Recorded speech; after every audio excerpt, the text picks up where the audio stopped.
Thanks for joining us for City Council Comments. I'm Steve Erickson along with Mayor Jerry Cook. Today we're talking about both our Wednesday, August 2nd and our Tuesday, August 15th City Council meetings. Thanks for joining us again. Absolutely. Thanks for having me, Steve. I can't believe we're already here till the middle of August when I think about this. The state fair's starting actually, 1 week from the day we're taping this. That's hard to believe. Yep. Yeah. I saw the Renaissance Festival starts and there's all the fall activities. And then we go from yesterday with everybody running their air conditioners and 90 degrees. And today it feels like a cool fall day. Right. So, and then we're going back to summer this weekend. Yep. So you can't, who knows? It's Minnesota. You just enjoy whatever you have. Yes, exactly. Well, our summer events are winding down. The summer concert series wrapped up recently at the Coon Rapids Dam. And we actually also had Night to Unite, which is why our first meeting of the month was pushed back one day. Yep, Night to Unite's always the first Tuesday of August, so that always moves our council meeting back a day. We had about 93 events in town, 93 parties, and it was just started out a little wet. Yeah, it did. Started out a little wet, and then then the evening became a beautiful evening, and there's some great parties, and I traveled with the engine out of Station 1, and it was really fun. We were at one party over by Egret, and all of a sudden this little kid comes up and he's trying to get my attention, and somebody was talking to me, so I let them finish their conversation. Then I tracked him down. I said, "What did you need?" And he goes, "Would you play catch?" I went, "Sure." So until we left the party, I ended up playing catch with these two kids out in their parking lot. Yeah, it was fun. And that's the fun part. Everyone does something a little bit different. It seems like each party that you visit. Yeah. Oh yeah. So they all have their themes. They all have. But the takeaway is getting together and getting to know your neighbors, and it impacts everything. And I just thought about this week. I was literally driving home from the council meeting Tuesday night, and I saw this person out in their yard, and I stopped and talked to them. And they talked to me about the speed of the cars on their street. And it's the street that I drive on all the time. And I always try and stay cognizant of the speed. But now when I drive down the street, I think about that person and their passion and their disappointment at how fast cars go by. And now that's my mental thing because I know that person. And so I think it's just really important to get out, meet your neighbors, have those night parties. And even without that, get to know your neighbors. Yeah, I mean, know who belongs in the neighborhood. That you can watch for suspicious things. Yeah. So always good. And our new police chief got out this year to, I guess, his first time as police chief during Night to Unite. That was actually our first item under our August 15th meeting was a swearing in of our new chief. Yeah. So Chief Bill Steiner, he's been with the department. I thought he said 26 years. Oh yes. And so he's been the interim chief for several months. He was appointed August 1st, and then we just swore him in at the council meeting on the 15th, I think it was. And he seems to have great support from the department, and we're looking forward to great things. Yeah, it's good to see him. His wife was there to pin on his badge and his family, and he spoke and talked about, everything from working here, his love of this, and going to do well for the department. So. Yeah. Nope. We're optimistic. Yeah. All right. Well, welcome aboard in his new capacity. Moving forward within our August 15th meeting, under our consent agenda, we had a couple items we want to talk about there. The first, council received the mid-year gambling expenditure report.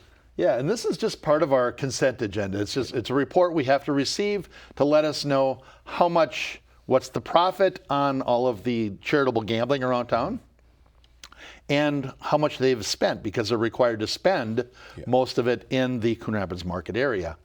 And the reason I wanted to mention it is we have 6 active groups right now that have up to 3 locations. And I'd gotten an email a while back from somebody that basically accused us of operating a cabal because one entity seemed to have all of the money. And it was like, no. They all have varying success at their locations. They can have up to 3 locations where they have a booth. And there's a couple of them that are more successful than the others. And but there isn't anything we can do to re-roll the dice to Right. They work their locations out on their own.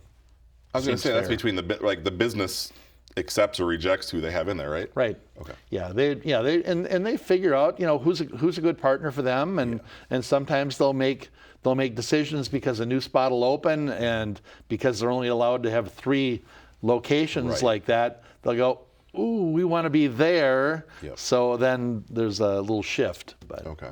And then this money, the city gets about a 5% from all of the proceeds, correct? Correct. The 5% goes to the city, and 90% of that goes to the Community Strength Foundation. Okay. And the Community Strength Foundation is the entity that supports the Arts Commission concerts in the park, the fireworks, the various entities around town that depend on city funding. Alrighty. Council approved a temporary on-sale strong beer and wine liquor license. This is for the North Star Lions Club for the military softball tournament that's coming up here quickly at Sand Creek Park. Sand Creek Park. This is a huge event. Every year it ends up on the weekend in September, closest or on September 11th. This year it's September 8th, 9th, and 10th. And they have, it's an amazing operation. If you get an opportunity, stop out there Friday night. Yeah. And take a look. They've got all these vendors have their tents set up with all these support services for veterans. The opening ceremony, and I don't recall if it's like 6 or 7 or what time it is Friday evening. Yeah. But the opening ceremony is very powerful. They get all the vets lined up, but it's really a great operation. Yep.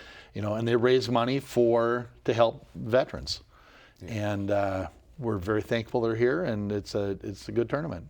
All right, so again, that's coming up the 8th, September 8th through the 10th at Sand Creek Park. Correct. Another item we want to talk about is accepting a resolution amending the recycling score grant for 2023. We're actually getting some additional money, which doesn't happen all the time. No. So we get a lot of the funding for our recycling center comes from the county through the score grant, and it's based on its use. And this year, they decided, we have a lot of people that come from outside of Coon Rapids to use this facility. And so they started keeping track of it and found out that 30% of our visitors at the recycling center come from outside of Coon Rapids. So Anoka County recalculated our score grant and increased it by, I think it was $60,000 or something like that. It took us from like 211 to whatever it was. It was significant. Yeah. And it was all because we were able to prove, here's the use. The use is coming from outside of town as well. Yep. So. And that is a busy, like you talk about, you go there and people are lined up before it's open. You talk about the shredding events, where they're lined up. You said down 111th there. Yep. Well, and there's almost like a buzz. If you go there on a Saturday, there's people dropping off scrap metal, their drain oil. Yeah. We can recycle paint there. Yeah. Appliances, electronics. It's almost like a buzz with everybody's getting, clearing out things. So we're very fortunate. And this all precedes anybody that's on the council now. I thought it was a lot of foresight went into planning it out. Yeah. And so credit to staff and previous councils that put that together, and all we're doing is just trying to stay forward thinking and keep it moving. Gotta try to keep up with the demand. You have an idea, you brought me an idea. I'm thinking people watching at the recycling center. Sounds like an interesting kind of thing to do with everybody bringing in all their stuff. You'll feel obligated to help once in a while. Somebody will bring something too large to get into the metal container. That's and it's true. Like, let me help you with that. Then you got to do that, yes. Alrighty, moving forward, council approved a contract for the construction of a fence at City Hall here. This was actually an item that was tabled the first meeting of the month and brought back up for discussion at the August 15th meeting. Yeah, I think it's always kind of percolated in the background that it's a good idea to have a fence around all of our squad cars and all of our our staff vehicles and things. And then it kind of became more obvious that we needed to do something, through when there was all of the protests. Yeah. So this has been kind of in the plans for a couple years, and we're putting in an 8-foot fence. It came up at the first council meeting of the month, and we tabled it because the fence that they were considering was going to be a 2-inch diamond. And all I could think of was, as a kid, how quickly you could scale that 2-inch diamond chain link fence, how your feet fit in there. Yep. So they went out and looked for something less scalable, and it's about an extra $14,000 or $16,000, which is less than 10% of the project. Yep. And to do 1-inch diamonds. Okay. So it should be much more secure. Yeah. It'll include the it'll include the drive gates and things, and it'll just secure that area of the city hall and of the property. Yeah, and it's not uncommon when you drive around. I know Blaine has a fence, and for police departments to have fences around their property. It's very common, and you see it more and more frequently now. Yeah, alrighty. Moving forward, Council adopted a resolution ordering the preparation of a feasibility report and plans for street reconstruction. So we're already talking about street reconstruction for 2024. The current projects are probably just wrapping up soon. Everything around the city, in any city, operates at the speed of government. Yeah. And so you have to be really ahead of things if you want to get them done. Yep. So they have this map that has all of our streets zoned out with colors based on conditions.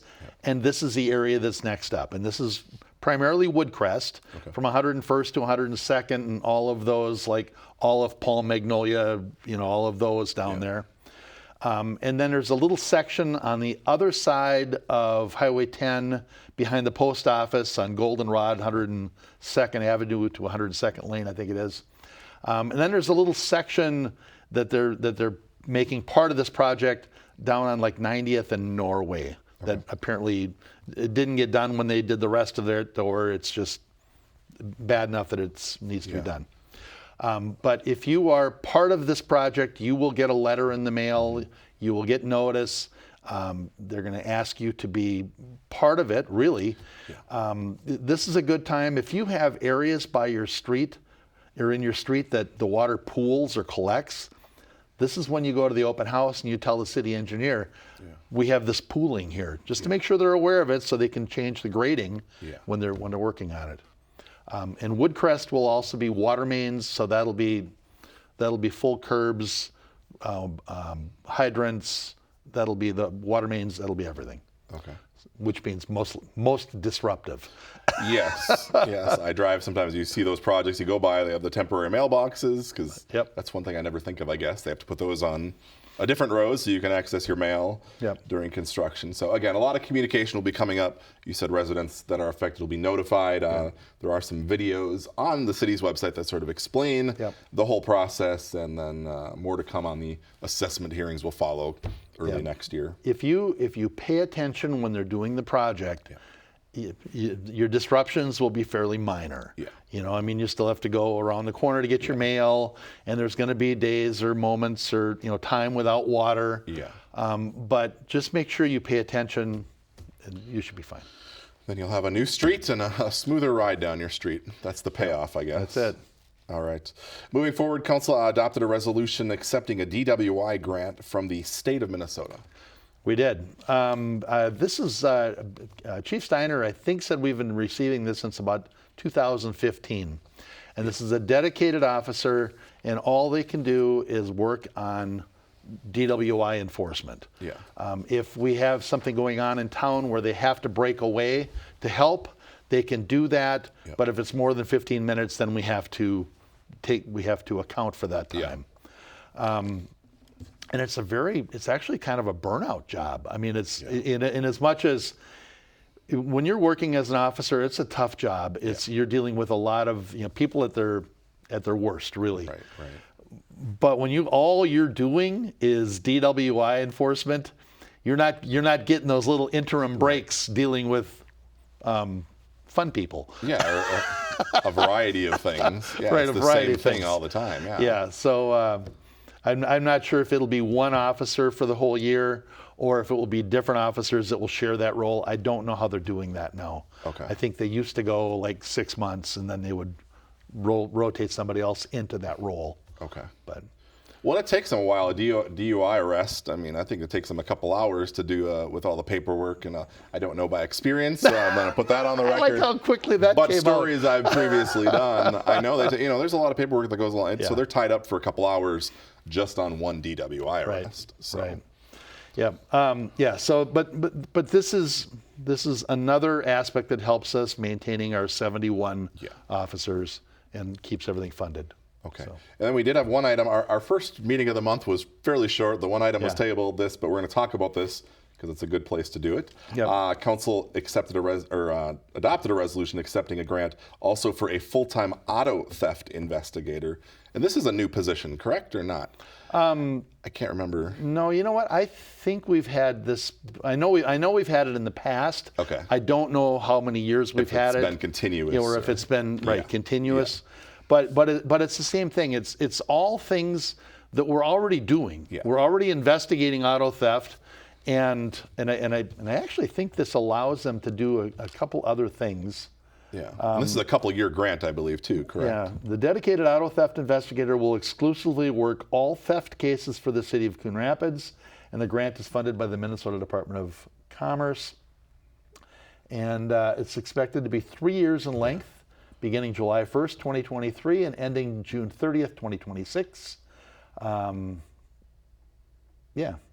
So it's good for the residents. Yep. It's helps us out with our budget a little bit. Yeah, like you said, the grants definitely help do that. Yeah. All right, one other item we want to talk about on our August 15th meeting. Council introduced an ordinance to regulate the use of cannabis in public areas. This has kind of come up here now that the new state law about cannabis is in effect as of August 1st. Right. Right. So we're trying to stay a little proactive on this. Yeah. This kind of got dumped on us by the state, and it seems like there could have been more rules, more regulations at the state, but apparently that's not going to come until the Office of Cannabis opens, and then they figure out all these rules. Nonetheless, right, because they can't. I mean, this is the part they can't even sell it yet. Right. Other than we've seen the tribal lands up north, they were allowed to start selling cannabis as of August 1st. Well, it's not a matter of they were allowed. They're a sovereign nation, so they chose to wait till August 1st when it was legal to possess outside. Okay. Yeah. But otherwise, I mean, we can't set up shops anywhere for a while, right? Right. I can't remember how far out it is, but yeah, I mean, I thought it was going to be like 25 or something. 20, beginning like March of 25 maybe or something. It's a ways down the road, so we don't have to work on those regulations yet. However, because it's legal to possess, we had to create some ordinances for within how it can be possessed in the city, and basically, you can possess it on your own property, and you can possess it. Yeah, on your own property. Private property with permission. Yeah, what did you call that word that you said that you curtilage. Read? Yes. Curtilage, which is the buildings on your property. Yeah, okay. And I love that when I have to look up a word. It's like, wait a minute. Yeah, so you can do it in your outbuilding or whatever on your property as well. Yeah. I mean, assuming it's yours, if it's somebody else's and they say, no cannabis use on our property, right. They have that right, and then you actually are kind of facing trespass if you use it on their property. Okay. So we kind of aligned it with our liquor laws. Yeah. No public spaces, no parks, no public buildings, all of those things. Okay. Liquor's a little bit different because liquor you can still get a permit to use it in certain things. Yeah. We're not going there with cannabis. Okay. Because I think primarily it'll be smoked, and that's kind of the Clean Air Act. Right. Right. Yeah. All right. So interesting. I mean, everybody's sort of learning, I think, in this whole process. Different city governments, police department, sheriff's, the state. So more to come on this, but this was just an introduction. So I guess anybody that wants to comment on the ordinance can do so before it is adopted. Likely at the next meeting, is that? So the plan is to adopt it at our next meeting, first Tuesday of September. Yeah. And so if you've got any comments or questions about it, make sure you reach out to your council member or me or staff. Yeah. And if there's any tweaking we need to do, we can do that. Okay. All right. Well, again, there'll be more to come on all of that as the months progress here as well. Absolutely. That is all we had to talk about our August 15th meeting. As we mentioned, our first meeting of the month on Wednesday, August 2nd. We didn't have a whole lot there that we wanted to talk about here. We had that item that was tabled. We had the other grant for the auto theft investigator. So we've sort of covered that at this point. I guess we would be remiss on this show if we didn't mention the passing of former Mayor Lonnie McCauley. Yeah, so, gosh, I think she was mayor in the early 90s, sometime around 1990. Late. Well, it should be late, yeah. Late 90s? Late 90s, yeah. All right. Mid to late 90s? I don't know. I've been through a lot of mayors, so I can't remember now. But definitely, I know definitely in the 90s. Yes. Yeah. So at any rate, Lonnie McCauley is a longtime resident of Coon Rapids. Always very involved in organizations. She started mediation services in town. She's always been a force. Yeah. And so unfortunately she passed away, and they're going to do a celebration of life.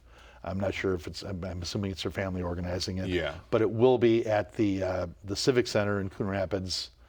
August 30th, I believe. Yeah, Wednesday, August 30th at 5 p.m. Yep.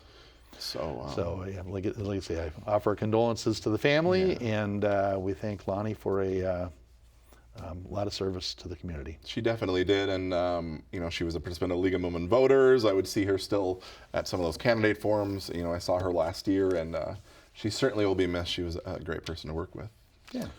All right, moving forward, we have to switch gears here a little bit. We also wanted to mention our splash pad, because there has been some sort of crying out for a little bit earlier hours, and that is happening now. That is happening. So the splash pad has been opening at 10 in the morning, which I always thought that was fine. Yeah. But then what we found is we were hearing from a lot of folks, parents with young children, that wanted to get in there, especially on those really hot days, get in there in the morning earlier, and then they've got their kids need to be napping by 11. Yeah.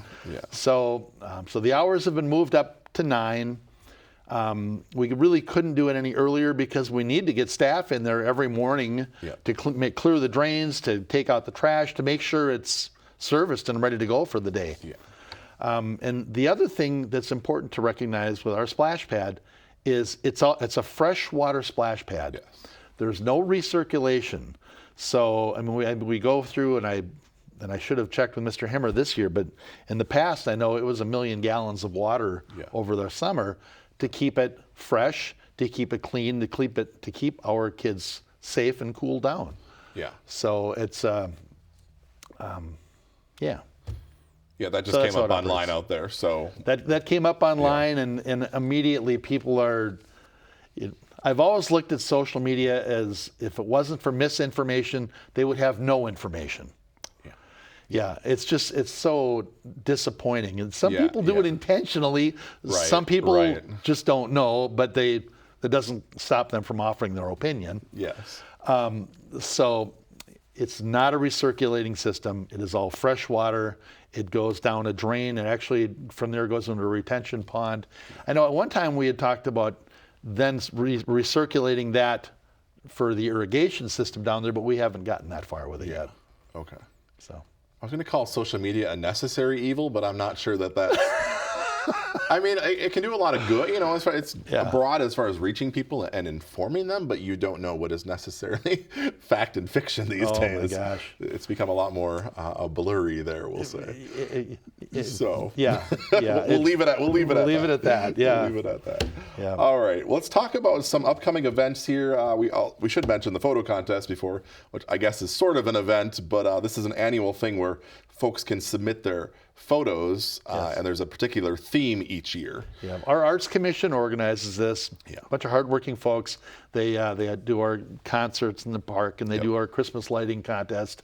And this time of year, they're doing their photo contest. And it has to be an amateur. It has to be something taken within the last 3 years, I think. There's a bunch of different rules. You can find them all online. And the deadline is September 15th, I believe. 15th. And what I like is it's an opportunity to showcase Coon Rapids. This year's theme is something from one of our parks. So I'm looking forward to them. Yeah, it's always nice to see what people take. And like I said, it's for amateur photographer. There are cash prizes for both adult and youth categories. So if you want more on that, go onto the city's website. You can find all the information there along with the entry form. Again, you have until September 15th to get those in. So if you haven't taken the photos yet, maybe get out there on some of these nice days and do that. It would be fun to get a coffee table book made sometimes, or sometime of the various winning photos over the years. Yeah. There's been a lot of good ones. Just throwing it out there. There you go. All right. I'll pass it on. Somebody in marketing might think about that. Pass that along to the powers that be. All right. Another event that we have that's actually on a day is coming up is the Pet Fair. This has kind of grown over the past couple of years, and that is happening in September. September 16th, is that what it was? Sounds about right. Yes, September 16th, 10 to 1:30. 10 to 1:30 down at Riverview Park, which is actually a beautiful park down Riverview. I haven't had a pet for many years. I still go down there and enjoy it. There's lots of vendors, there's stage shows, there's food, there's activities, and it is open to everyone and their well-behaved pet. Yes, I always love that little. Yeah. Don't just bring anything down there because it's got to be a well-behaved pet. Yes, because the pets sometimes interact and all that. But there's photo opportunities for you, and there's a photo booth, and all that stuff. And new this year, the Teddy Bear Band is going to be there. Also, a bouncy house. Ooh. And there's going to be Rocky's Possum Pet Walk. So it sounds like Rocky's going to be down there too. Rocky, that sounds good. And the pet walk must be maybe replacing the old parade or something. Yeah, that would be my guess. Okay.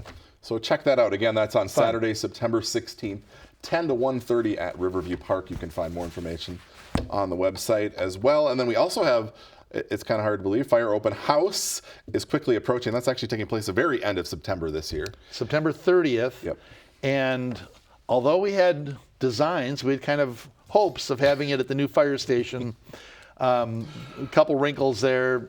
So we're going to be back at Sand Creek Park, which really turned out to be a great spot to host it anyway. Yes. So September 30th and 10 to 12, 10 to noon, cookies, firefighters, fire equipment. Yeah. Check out all the trucks. The kids usually spraying the hoses. Lots of kids, lots of activities, lots of training. It's a great day. It's a great morning. Yep. All right. And if you need any more on all of this, I have it here. This is has not gone to press. It's actually going to press tomorrow. It's the front page of the fall newsletter. So watch for this in your mailbox. It'll come out the beginning of September, around Labor Day-ish, before thereabouts. So look for that. It has more information on all the events we just mentioned, plus the more that are further out here in October. The pumpkin patch, which has become a big thing.